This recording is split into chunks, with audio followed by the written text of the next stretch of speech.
Hello and welcome to the Wrestling Headlines Monday Night Raw review. My name is Matt Maher, aka Imp, and we are live here on YouTube and also available in podcast form. I've now got lights. We'll see how well that goes. And also available in podcast form. Links in the description, or head over to WrestlingHeadlines.net.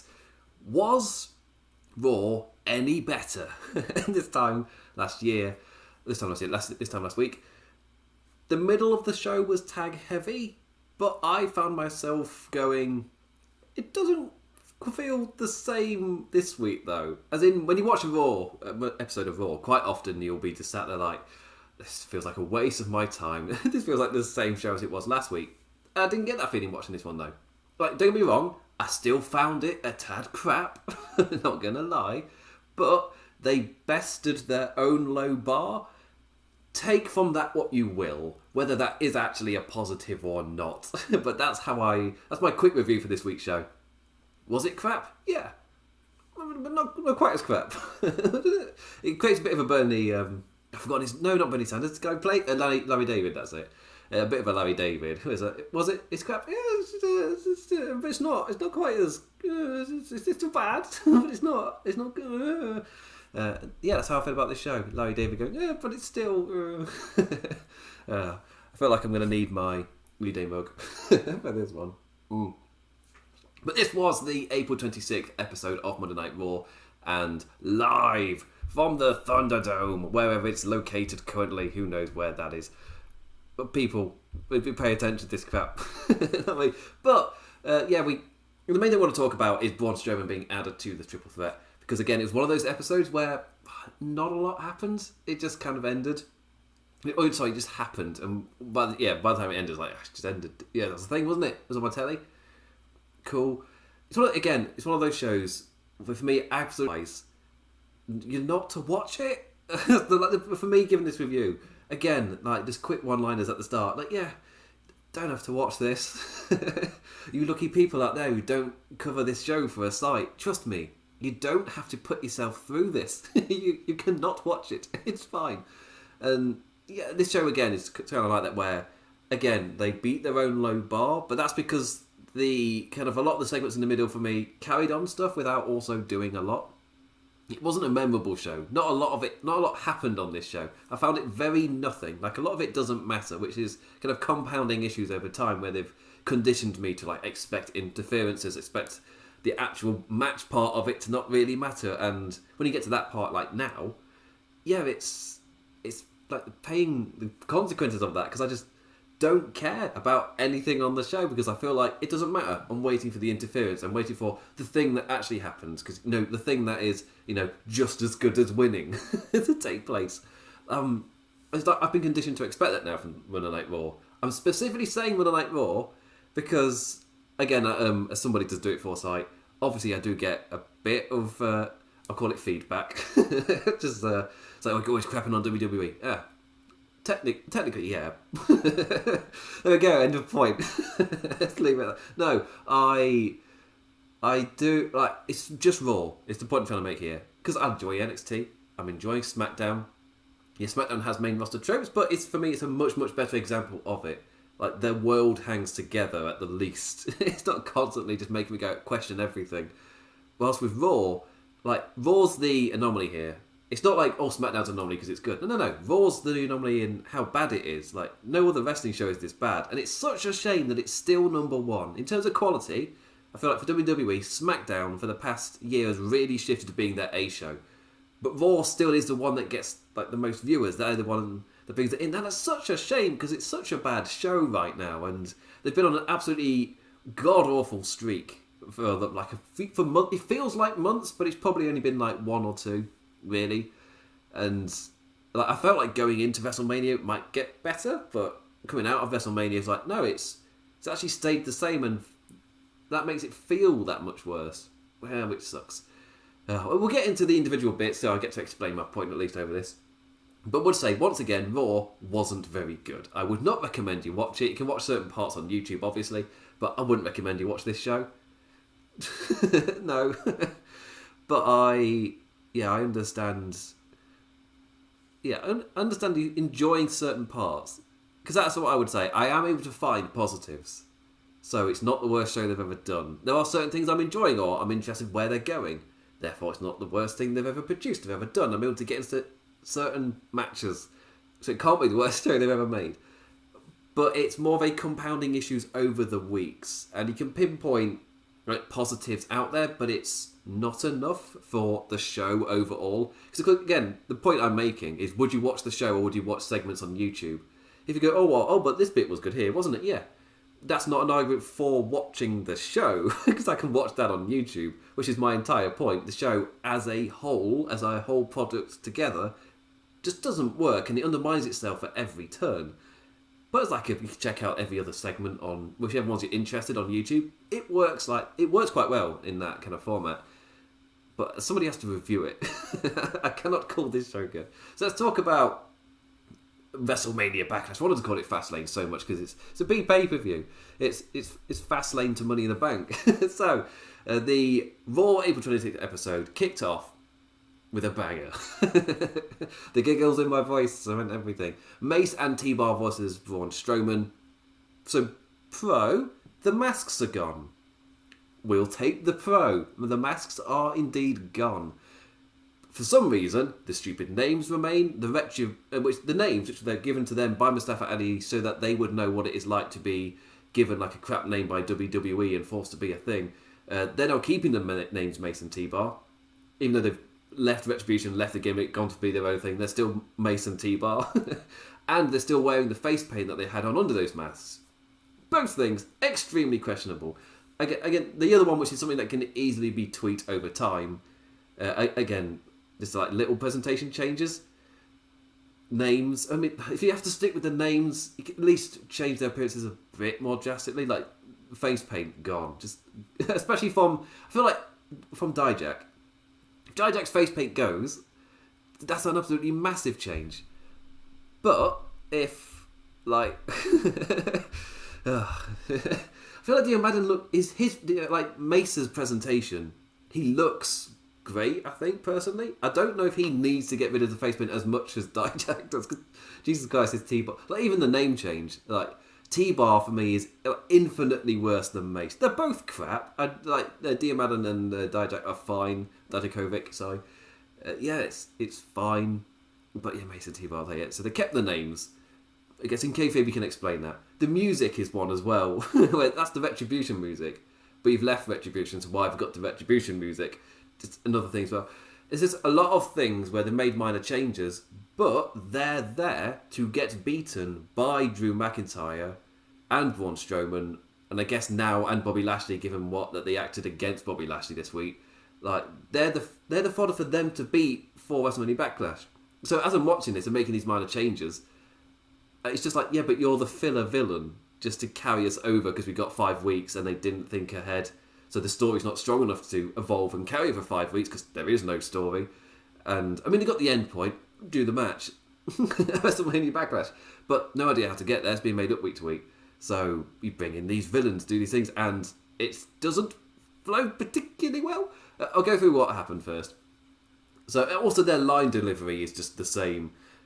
Crappy, shouty. Names of animals we hurt been. It's just stupid. I've done it over the top a little bit there. Personally, an entire presentation change. Just everything Retribution. Just leave it, because it's just got that stink all over it. If you keep the music, if you keep the names, if you keep the face paint, it's way too much. Everything, all three of those things need to go. Otherwise, unless you want to keep them in crappy, tag team land, then just understand you'll really struggle to get reinvested because they're nothing characters. They're nothing henchmen to be defeated. Anyway, this was meant to be a tag match with Drew and Strowman teaming up after last week, where we got Strowman coming out. So, last week, so for me to keep in mind, when I watch this show, sometimes I'd like to try and follow the continuity because, I'm often told, no, the story's fine, it works, it makes sense. But let's follow the continuity then. So last week, Drew McIntyre came out to face Mason T-Bar in a handicap match after getting Adam Pearce and Maher to make him do it. Then Braun Strowman came out and they had a tag team match and they got disqualified for beating up Dio Madden and Dijak too much. They just kicked their butt way too much. And McIntyre and Strowman ended up winning. No more animosity on television. There was nothing. We come to this week and we're kicking off with that exact same match for reasons. The reason is so... Oh, we'll get to that in a second. So, Mason T-Bar come out and Braun Strowman and Drew McIntyre in Gorilla. Braun Strowman gets shouty at him for some reason, and then he's like really amped, like I'm gonna do what you weren't able to do last week and beat them 2-on-1. For some reason, he's really angry about that. We are not given that reason. It's just they're just having an argument for some reason. The reason is so Braun Strowman can go out, get his ass kicked too much to cause a DQ. Then Drew McIntyre comes out. So that they then do a tag match, which is the repeat of last week, but in reverse. But also they've found a way out of the tag match to then make the tag match. Because it was meant to be a tag match, but then it was a handicap match. So then when Drew McIntyre came out, we officially changed it to a tag match. Even though in my head I'm like, I mean, there's one quick workaround to make it feel slightly different, is it was always a tag match. Then when Drew McIntyre comes out, he's part of the tag match. He don't have to... they're trying to repeat what happened last week. It's just a carbon copy but flipped on its head. But the reason it doesn't really flow is that they didn't set it up last week. It's why it kind of jumps out of nowhere. Yes, thank you. So this is what the triple threat is really what it's building up to. So so the tag match was official in the first place, but now it's official. The match itself was fine until we get to the count out ending. Like 4 big lads and their big lad wrestling. Dijak selling the future shock like a vertical boss. That was a great sell. But big boys collide as Drew's boat, the Drew boat, shores on Braun's tracks. I don't know. I'm running with their comedy. I've got nothing for that. Here comes the train on the tracks. We're going to need a bigger boat. Why is there... What? Just random references. And, it was a fine tag match. Like, Mason T-Bar won via count out after nonsense on the outside. Strowman with a power slam to the Big Scott to set up the singles match later in the night. And hey, my one positive from this is at least they're not giving us tag team filler, just tag team filler week on week, and we at least went to the Braun train on a decent schedule. It didn't take ages to get to that point, but. Yeah, it's later in the show, Braun demanded Adam Pearce make the main event an opportunity to turn the WrestleMania Backlash title match into a triple threat, were he to win. So, this is where we get in with the triple threat. Adam Pearce said, if Braun Strowman defeats Drew McIntyre, after Braun Strowman kind of demanded that become the thing, Adam Pearce said, okay then fine, if you win, this will become a triple threat at WrestleMania Backlash. So, we then fast forward into the night, into the main event, where Drew McIntyre did indeed face Braun Strowman, and the big straw man brawned his way into being the third wheel to take the pin at WrestleMania Backlash. What I mean by that is, it just screams that they decided within this past week that they cannot... There's no good way to finish WrestleMania Backlash because they don't want Drew taking the pin, but they want Bobby to remain champion. Well, what do you do there? And I'm assuming to continue the feud as well. Because it's WWE, you face the same person for 3 months. Or 3 or 4 pay-per-views. And, it's the curse. It's the curse. You don't need to do that. You can mix it up. Anyway. Because you got to continue Lashley McIntyre somehow. So how do they get through WrestleMania Backlash where they've already confirmed Lashley McIntyre and they've now decided, they've realised, again, if you think this through, but in the first place, this isn't a problem. It's not how they book. So they run into these issues where, now we've got a hindsight book and then find a way to fix it. Most of the time, my credit goes to WWE because they do find a decent way, and when the match happens at the pay-per-view, more or less it's fine. But they then do it again. So you have to again do the same thing. And after a while, it starts to feel like nothing really matters. And you get the issue of you get points getting driven by plot rather than points getting driven by character. So none of the characters feel real or alive. They feel like plot characters, as in they are specifically there to drive the plot forward, like Mason T-Bar. Honestly, do you care about Mason T-Bar at all? For me, they're just there to drive the plot forward of the triple threat at WrestleMania Backlash. Which I'll get to in a second. So, I say the arc itself over the course of this night did little for me. The consequences were there with if Braun Strowman were to win, he gets added to the triple threat. I kind of liked Bobby Lashley on ringside on commentary with MVP there as well, where they don't want Braun Strowman to win. In a really kind of interesting thing where Braun Strowman's starting to be put across a bit more kind of heelish in his demeanour and the way he's carrying himself. Like the way his character was in the Shane McMahon feud has seemingly massively shifted. Now it's into this feud. I guess it's a version of Strowman that has existed. It's not come out of nowhere, but it's not the most recent thing. Like the growth he had in the Shane McMahon feud. If there was a little story now to the next story. I've often called it comic book writing. In a way, like that one's done, on to the next one using his same stock of Simpsons characters in a way. Yeah. Anyway, once again, this is an example over the course of the show. Like the match itself had some great moments. For me, Strowman reversing a charging Claymore into a powerbomb was fantastic. A towering suplex that didn't break the ring, looked great.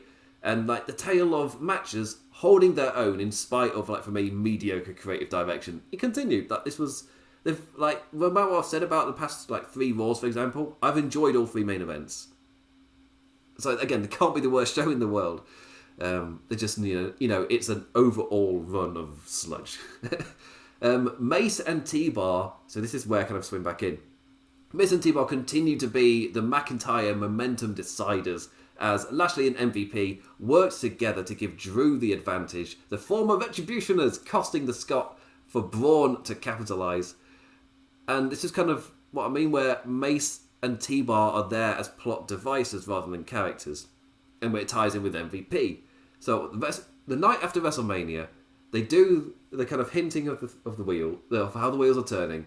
MVP comes out, his music hits, he doesn't say anything, just stays on the stage. Then Mace and T-Bar attack Drew McIntyre. The next week, MVP's like, I don't have anything to do with that, I was just out on the stage. And they hint that MVP might have had something to do with it, but they don't outright say it. MVP's refusing, but T-Bar and Mace kind of benefit a bit from it. Then this week, Mace and T-Bar actively act against the wishes of MVP, which sounds, because by helping Braun Strowman to get into the match, which I guess when you hear those points, it doesn't sound that bad.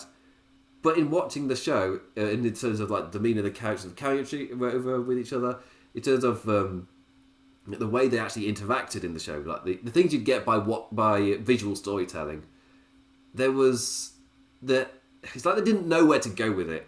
And now Mace and T-Bar, they've decided are not with MVP and Bobby Lashley, but neither of the weeks previous gave any hint like that. As in, there's no foreshadowing, there's no little putting things of, you were able to tell if you spotted this and that.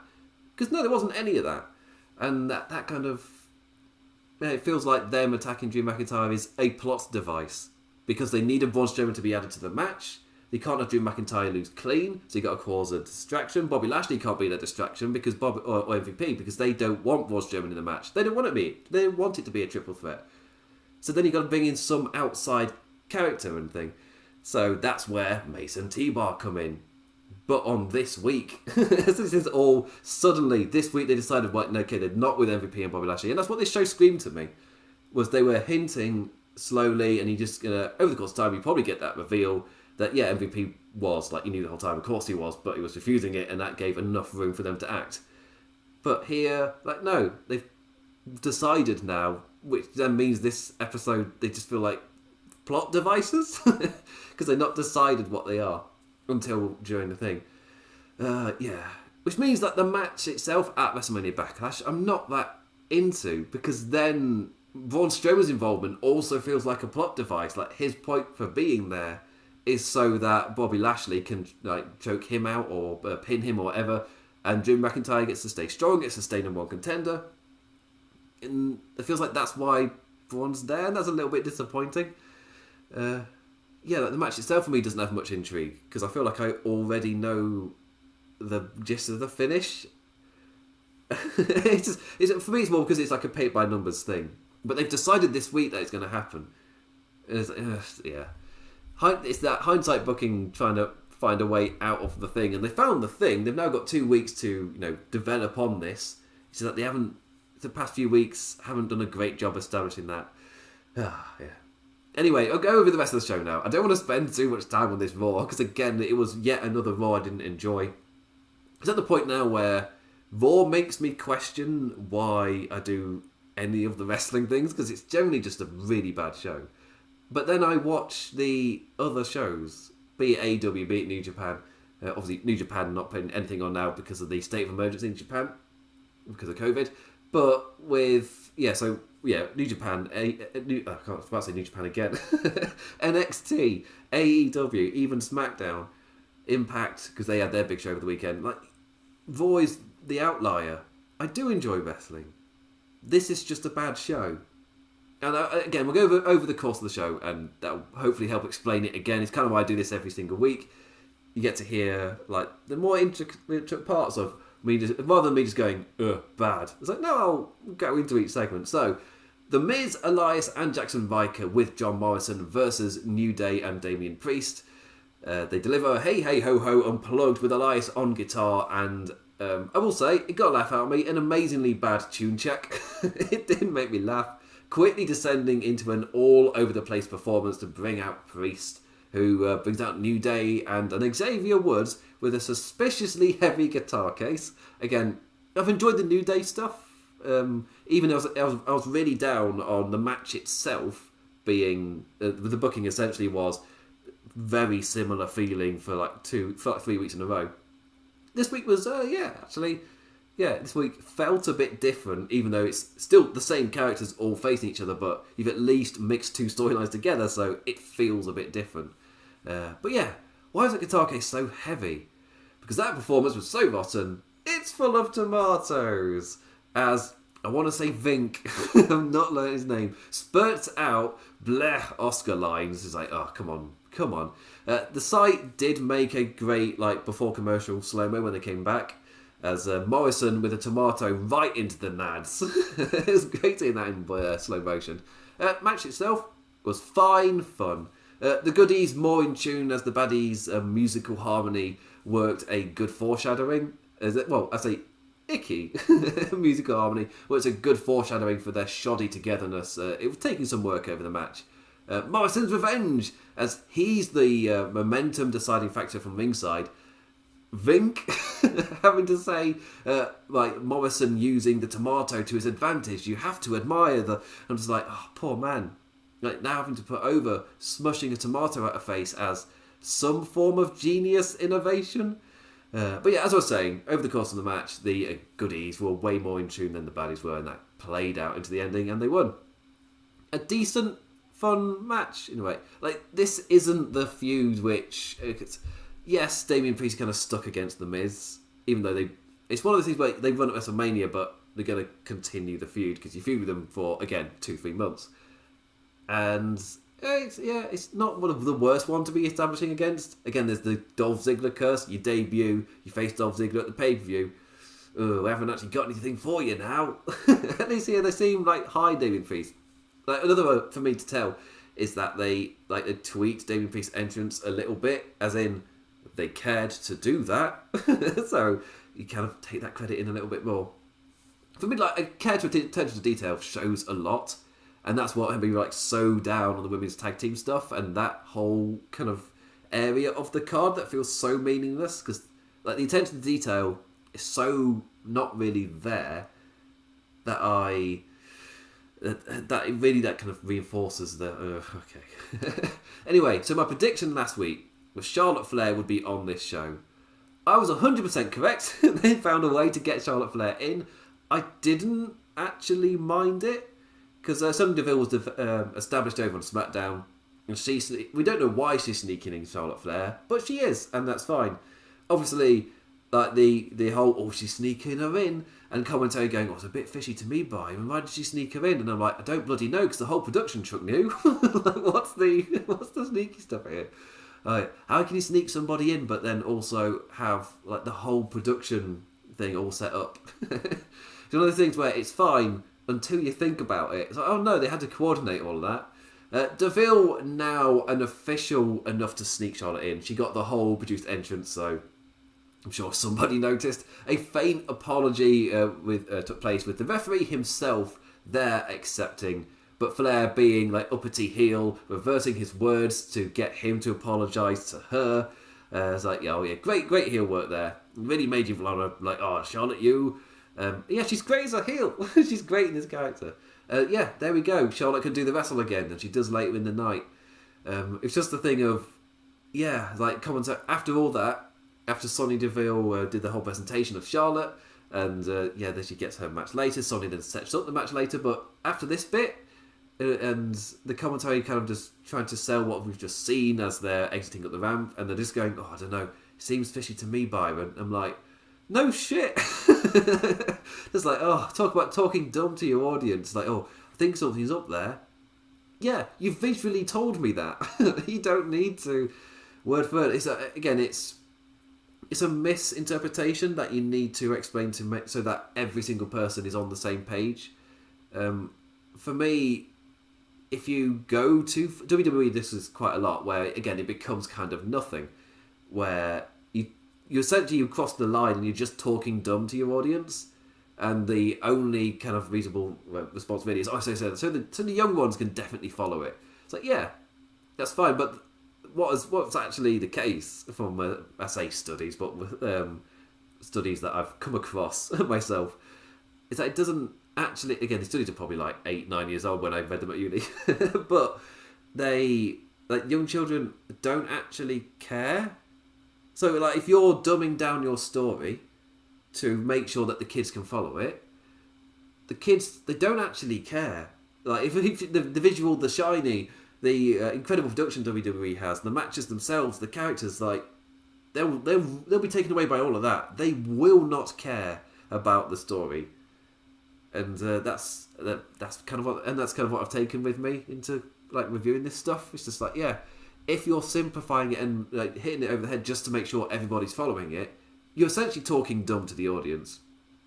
And there is a way to do it, but something like this is not it. It's just, when you have visually told it us, you don't then need to have any dialogue. But again, that is over-scripting everything, because that means that it's a benefit AEW has, where the commentator's reaction, sometimes it's going to be a bit, but you know, it's more in vain of that is a reaction to what they've seen and they're trying to sell it to us. They know all that stuff, but they've got their own notes, but it's not word for word scripted. For this, it happens sometimes in movies where they haven't done that well with the adaptation to screen, really. You're talking lower level stuff, but it's when you have a shot, especially in TV, where it's like Murder of the Week stuff, where you hear the line of dialogue, but you visually told it us, and then you say the line of dialogue. That's because it was in the script, but when they were there on location or whatever, they found a way to show it and tell you that, so you've visually seen it, so you know the story beat. So that's what's kind of happened here with the whole Charlotte Sonya thing, where in the script, it's to make sure that you definitely know, but they found a way to visually tell you that. So it's like they're trying to explain the visual, which was extremely blatant, which is then it translates talking down to the audience. Which again is kind of why you plan things out. That you can see that. You'll see that. But of course, I'm dreaming of a world where you would have enough time to storyboard a shot, which very clearly WWE right now doesn't happen. My case in point is where the Mandy Rose and Dana Brooke kind of push on Nia. Like, if you storyboard that, you know which problem's going to come across. You don't. You try it on the fly, essentially. Maybe you rehearse it once or twice. Yeah. I wouldn't say, because it doesn't look unrehearsed, because everybody's hitting their beats, delivering their lines, moving at points and things, know to wait for a cue to move out the way, to part so the camera can go through the middle. But if you storyboard that, it's basic stuff. But it's because it's rushed.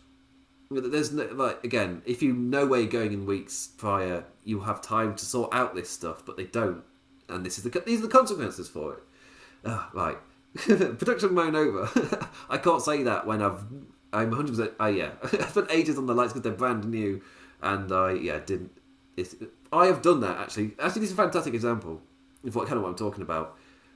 I completely forgot I had these lights. They arrived, and then I just forgot about them.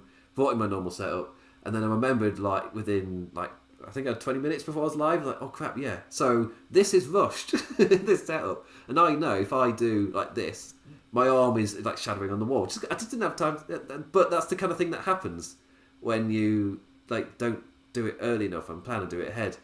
I'm not on national television. It is, so it's not quite the same. But I felt like, actually, yeah, it's quite a good example. There are errors because it's been rushed.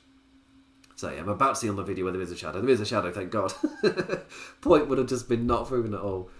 Anyway, so, moving on. Sheamus' Fighting Champion Open Challenge. A little thing I'm enjoying. Personally, would have quite liked a different opponent this week for then Humberto to come back next week. But again, that's you thinking forward, which, again, they're booking it week to week. So, I mean, that's even me booking it week to week. That's me reacting to last week. It's like, yeah, but I'm booking next week as well. Yeah. Anyway, I still love the twist that the title just flat out isn't on the line. Sheamus more is there for a fight, and if you get through that initial fight, maybe you'll get a match. Or you can do what Humberto did. So Humberto comes out again as the bell didn't ring last week. This time, he was the one keeping Sheamus out from the ring.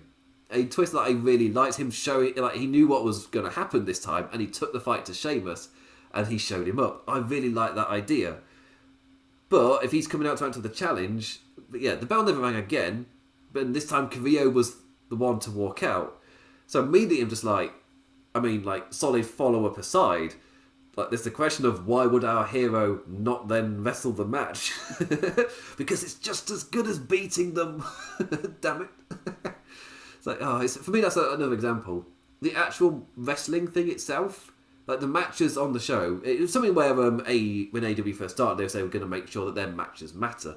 Right now, comparing Raw to AEW specifically, I 100% see that. Like, on AEW, it does feel like the match that you are seeing in front of you, like the result of that match, the way that match goes, it feels like in their world it matters. I'm not saying that means it matters to you. Like, if you don't like AEW. What I mean is, in their world, it matters. And there's a reason I keep repeating, it's just as good as beating them. In WWE, well, I say WWE, let me first about on Monday Night Raw, because again, I didn't make the establishment, NXT, SmackDown, perfectly fine with it. These are all Raw problems. How are they the same company? But on Monday Night Raw, it feels like, the match part doesn't matter. Like, it's just as good to embarrass Nia Jax as it is to win. It's just as good for Humberto Carrillo to show Sheamus up, then leave when he could have had a match. He's angered Sheamus. It's like, it's a weird one. It's multiple times over Raw. You see so many.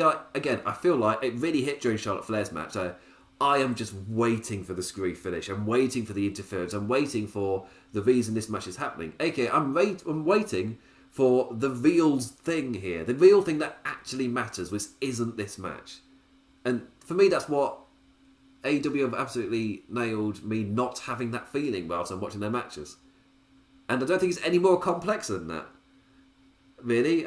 Because I feel like it's been one of the debates of, I guess, when AEW has launched. Like, what do they mean by that? Or are they just like a WWE? Like, not was that different. But for me, that's like a really core thing. And when you watch Raw, it's all over the place. The matches themselves, across the show, there are multiple matches that don't matter.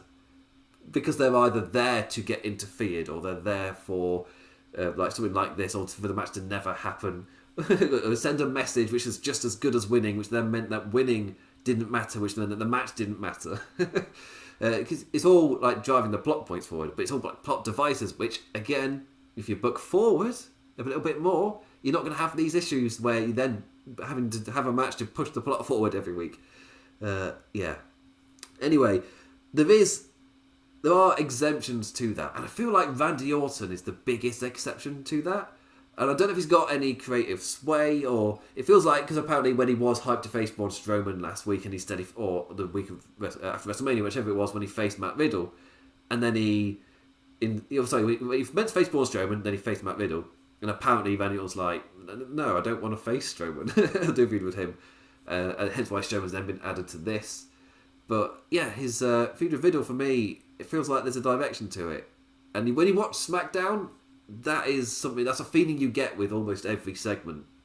And I don't know if part of it is the 2 hours, whereas we've got to fill it with something, but what? The 3 hours is right now, it feels like that's a massive detriment to the show, because to fill the time you put in these segments I don't care about. So you've got time filler in there. Like, okay, fine. Yeah, I would say after WrestleMania they've been a bit better with it. But, Yes, anyway, I was on a different point, but I realised I've got the rest of the show to go through. I am using this to kind of back up my opening point to the show. Yeah, but yes. I've given myself notes, but let's not expand on these notes too much. Anyway, so Ripley, then after the Shame stuff, had another wooden interview. Again, another a quick con for me to address. This one is one of those that get addressed all over the place. People go into way more detail than I'm going to go here, so I can move on. But yeah, Ripley with another wooden interview, which is not her fault. Square peg, round hole, and a nothing script really, like a generic script where it's I'm going to be the champion while she can do what she wants, but I'm the champion. And off she goes. Like any other champion from any time could have said that.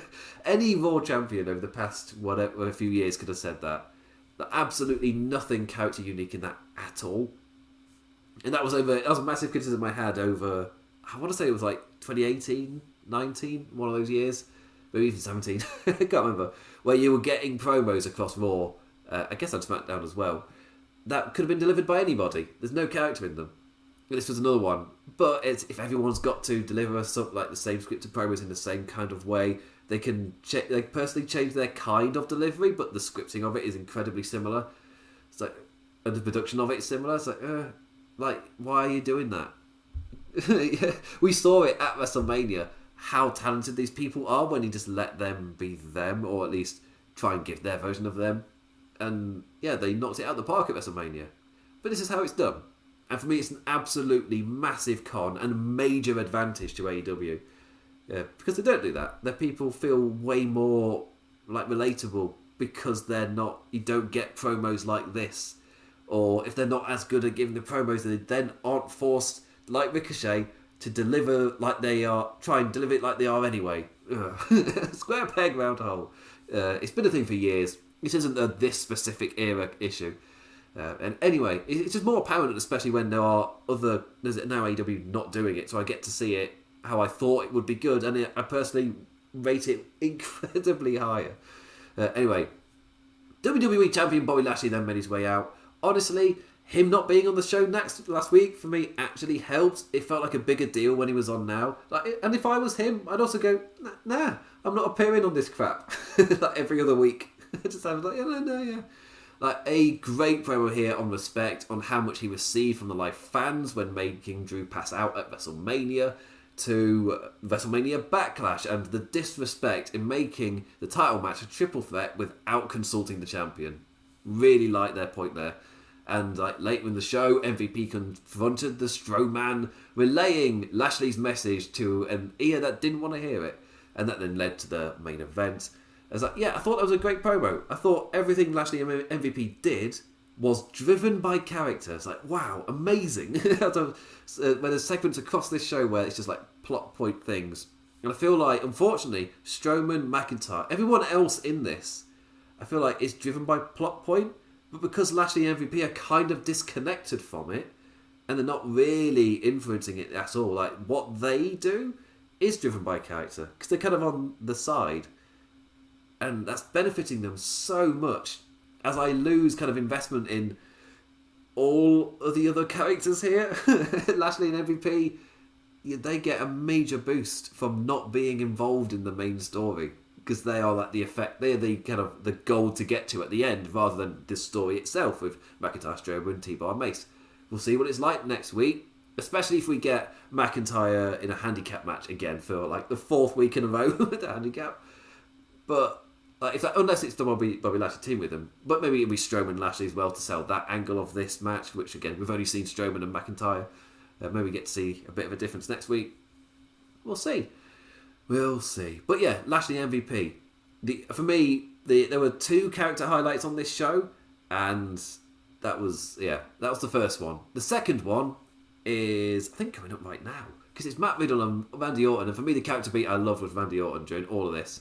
So Riddle interviewed, scooting round in circles, delivering his lines before stopping. I was like, why have you stopped there? Oh, it's so Randy Orton can enter frame. So in comes Randy Orton, and his the bit that got me was like, I don't know what planet you're from. I'm from Earth. Like, Riddle, mate, you gotta stop getting me like this. When I'm not that big on your character, But every other week, he generally gets a laugh out of me. I'm just I don't know what planet you're from. I'm from Earth. It's just and you can tell that the way that Riddle stares at him afterwards, he's trying to crack him up, and Orton doesn't have any of it. Personally, I think that works really well. That way that he interacts with the others in the world, I personally like that. Anyway, Orton decided to give RK Bro a go. And that was the next match. Paul Benjamin and Alexander used as the fodder to get this bit over. But yeah, I'm enjoying RK Bro so far. This is week 2 of them interacting, and it feels like one of the strongest things on the show. Especially because there's not many kind of not major implications coming off of it. But it's interesting characters coming together. It was an interesting character clash, and they're kind of putting that across. That's the thing that's driving this, is character. Oh, the 2 things I've praised. Our new team working relatively well together, especially in the end as Randy went on a tear. RK owing a springboarding Alexander, which looked great. A rope draped DDT as Riddle shouted for the tag, and follow up with a floating bro. The entire time commentary hammering home what we were indeed expecting. Us just all sitting there waiting for the RKO, which in a pleasant surprise never came. Oh, a character moment. As in, the plot point of this, the end point of this, wasn't a plot point, but more of a character beat, a character-driven plot point in a way. It's just leaps and bounds over so much else on the show, including this next segment. Yeah, the character stuff. For me, if it's driven by character, I'm going to care. Because maybe care about the characters, but if it's driven by the plot is to do this and that, the main event for me is falling into a ditch, which absolutely sucks. But it's randomly middle of the card, getting Randy Orton and Matt Riddle, and it's purely driven by character. All the thumbs in the world. Anyway, the opposite of that, Asuka Lano Naomi versus Rhea Ripley, Nia Jax, and Shayna Baszler. I will say, teams of 3 in tag action going into matches of 3 at the pay-per-view with both their top singles titles in the women's and the men's, both triple threats. This match, unfortunately, involving the women's tag scene that's been slowly spinning into nowhere. That continued this week. Once again, Rose and Brooke came out to cause a distraction, launching a bucket of water at Shayna after Nia smacked the 2 of them earlier with flowers, shouting, "Put these in water!" Which again got a reaction out of me. But then Jax then slipped in said water, as overly comedic as possible. Hilarity ensued. At least, in terms of making characters look a bit stupid, Mandy Rose and Dana Brooke came out, shut the water at Nia Jax, we got them, leave, and it's we got you, we've made our point once again we are the winners. But then Nia Jax gets back in and scores the win, so it didn't affect anything. It's all the points they're making are complete, they have no bearing on the matches. So again, in the background, it just makes me realise the heroes are telling us the results don't matter. These points we're making are just as good as winning. Then why the F do I watching any of these matches? Are they not then a waste of time? So, yeah. Ripley won the baddies the match, but Nia got the final spotlight, hitting the leg drop. I guess to give her some serious baddie momentum after the comedy. Yeah. We'll say the match itself, I was zoning out a tad, but the match itself didn't feel nearly as pointless as the past few weeks. Or get, I don't know, 5 or 6 weeks. So, again, it wasn't as low as the low bar they've set, but it was still crap. So, yeah. Again, the big thing here, why do Rose and Brooke why are they happy with just tricking the water with Nia? And the whole point is, embarrassing her is just as good as getting results. Why do I care about the results then? Yeah, it's a middle of the card thing, which I feel like out of all the things to break me, why is it this division which the show seems to be repeatedly telling me doesn't really matter? In the grand scheme of things, this doesn't really matter. But it's for me, it entails a bigger kind of philosophy across the show, that making story plot points and beats is more important than the matches themselves. But in a world where you're trying to convince me that the matches matter, you gotta do better than that. After the break, Sonya told off Mandy and Dana for Yeah, it makes sense. As an official, she then picked Mandy to be Charlotte's opponent up next. Before that, though, we got Alexa Bliss. Story time with Lily. Again, actually, no, this is... I said there were only two things, but I completely forgot about this in the notes. For me, this is a positive, because these are essentially, like, hype videos. They're just her giving a kind of... like, developing her character, getting her ready to then, I guess, re-debut as a singles competitor in the women's division. That's where I'm assuming this is all going. Who knows what's going to happen to Bray? I think this is a great distraction for you just to forget about Bray. So whenever he comes back as, or whenever he comes back, what capacity he comes back, like, you're more focusing on what the hell's going on with Bliss. I feel like it does work well enough. But yeah, Alexa Bliss story time with Lily. The look into my eyes, look into my eyes, and you're in. Just a little Britain reference for God. That show's nearly 20 years old. Anyway, going for a jump scare with peaceful lilies on the water and blah. But no, I was like, Alex Bliss going, "Oh, did I get you?" He's like, no, you didn't get me. But I was writing notes though, so I was paying like some attention. I was making sure I was following what was going on, but I'm not glued to what is. I'm not in with the Lily thing. As in, as it's showing the calming thing, it's calming you down, ready for your Lily to go Blair. I'm writing peaceful lilies on the water, so I'm not actually watching it because I'm writing that it's happening. So I've got a slight disconnect there. But yeah, I just assumed that it was a dulled jump scare, like a dialed down one. Like if all you're watching, it makes sense to dull down the jump scare. Yeah, it's fine. Anyway, the counter beat was giving off for me is fine. Don't blame her for what happens next. Lily told her to do it. Yeah, these are decent hype stuff. Hype interviews, hype promo, hype packages, whatever you call them. They're decent enough. Yeah, and I don't know if I would call them like a main point on the show, like a main character beat in a story, because she's not in a story really right now. She's more like these are hype videos establishing a character, which for me is really, really needed, and it's great to see this level of stuff for one of the characters. Yeah, even though it's like it screams again from week to week. There is no kind of. It's the same problem they had with the feud between the Fiend and Orton, where there is no long-term plan. They're kind of just doing stuff, and it got when they were doing that with Bliss, all three of them there. It was getting scarily close to none of it mattering, just because they're just doing stuff, and there is no rhyme or reason kind of to it or the ending. That's my main issue with the women's tag scene. There is no end point. There is no direction or thing they are building to. It's just happening, endlessly spinning into nowhere, which is like, oh, that sucks. But some character that clearly does have direction, Charlotte Flair. She got a match with Mandy Rose. Rose with a wee stronger showing against the main women's ace in the Queen. Watching this, this is the match where I realised how much WWE have conditioned me to just be waiting for the interference, screw finish, DQ, what have you.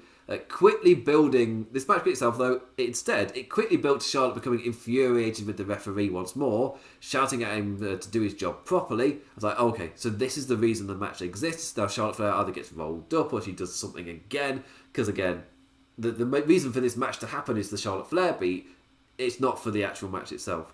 I was actually pleasantly surprised. My negativity from earlier stuff in the show, I then got put into a positive because they didn't do that. It's like, oh, he didn't go to that low bar. Oh, okay. This time, Flair managed to nail the natural selection as WWE caught me pleasantly cheer that there was a straight up finish to this one. And and the beat afterwards of Charlotte Flair being a dick to the referee, making him pull the rope down, whatever, laughing at him. This was like her, again, felt like the end point was her. It wasn't the fact she won. It was the fact that she got to humiliate the referee. But I feel like the fact there was a clean result means that it feels like it matters way much more. Like, it wasn't a screwy finish. She actually beat her opponent. Yeah, good stuff. That's what I mean by this. There are individual things on the show which are good, and that's what I meant by this was. It didn't feel like it was as crap. This was the best crap Raw that WWE have put out in a while. It's still crap, but it didn't feel as bad. On Twitter, the phrase that I used was that out of all the out-of-date food, this one it went down a bit better. And that's the best metaphor I could come up with. Still, not something recommended. I'm not going to recommend you do it or watch it, whatever. But like, it was a bit easier to digest. So, yeah. I feel like a lot of that was the mid-card. There's stuff in there, again, like pros like Alexa Bliss, like the Bobby Lashley promo, like RK Bro, Charlotte Flair's character beats I didn't actually mind. Again, obviously, it's like, well, why do you even do these suspension storylines when they never go to anything? Again, Raw's still in the sludge. It is by far the worst wrestling show on. When I say on today, what I mean is on like mainstream TV of the lot, especially of the American lot. It's by far the worst show. And I'd put Impact above it just because they've got character consistency. And Raw doesn't have that. And when there were sparks of character, that was when this show was at its best. Bobby Lashley's promo, RK Bro, I guess Alexa Bliss's hype video, but that's a hype video, so that they're really they evolve character like kind of naturally. And I guess the Charlotte Flair stuff as well. Even though the presentation, and that's the other thing as well, even if something is relatively strong, there's normally something about the production of it which puts me off. More often than not, it'll be like the script the commentators have got to sell the thing is just way too much on the nose that it just erases all subtlety or anything. And it's just kind of like you're having the story told at you rather than you kind of watching it unfold. So yeah, it's so many cons about Monday Night Raw, but there are positives. There are positives there, and I think that's kind of what hurts the most. Then you watch SmackDown and you see, how is this the same company? It's insane. Anyway, so yes, another negative review of Monday Night Raw, but there were positives in there. I've managed to find a way to positively end the review, and I've kept it under an hour in spite of my ramblings. I'm so proud of that. Anyway, what did you make of Monday Night Raw? Are you still as down as it as I am? Does Strowman, does the triple threat at WrestleMania Backlash, does it do anything for you? Or does it do absolutely nothing at all? You can hit me up on Twitter at the damn implicat, that's damn saying damn. You can, I've been streaming on Twitch pretty regularly, on British summertime though. So that's the implications that's there, as well as also the Wrestling Headlines website, Wrestle Headlines on Twitter, that's Wrestle without an E, and Wrestling Headlines on Facebook. I keep plugging how great the following's become on Facebook. And go to Wrestling Headlines for your latest wrestling news and whatnot. Anyway, I will be back tomorrow with the NXT review. And I'll be honest, like, in terms of like my actual wrestling fatigue, I was like, yes, it's been so much better for me. I actually get to recover. That said, when it gets to the weekend, I want absolutely nothing to do with wrestling. Like, AEW is the last show I watched, and I end it on a high. I struggle to motivate myself to watch NXT, but that's just because I'm entering the show having watched. Like, I don't enjoy watching Raw. I enjoy talking about it. I enjoy the discourse around it, but actually watching the show, it's a bad show. I'm watching a bad TV show. It's not good. And then I have to kind of force myself to watch NXT because I'm not feeling good about wrestling so far. Like every Tuesday so far, this new schedule, I've not wanted to watch wrestling because Raw's hurt me that much. But yeah, then I'm excited to watch AEW because NXT normally it's on a strong run, but then I have no energy for SmackDown, even though it's apparently WWE's strongest show.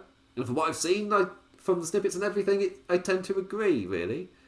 And when I have watched SmackDown, it's been an easy show to watch. It's been enjoyable. The segments had direction. Didn't feel like I was watching pointless filler or anything, like I am with Raw. It's like, yeah. But I have no energy for SmackDown. Yeah.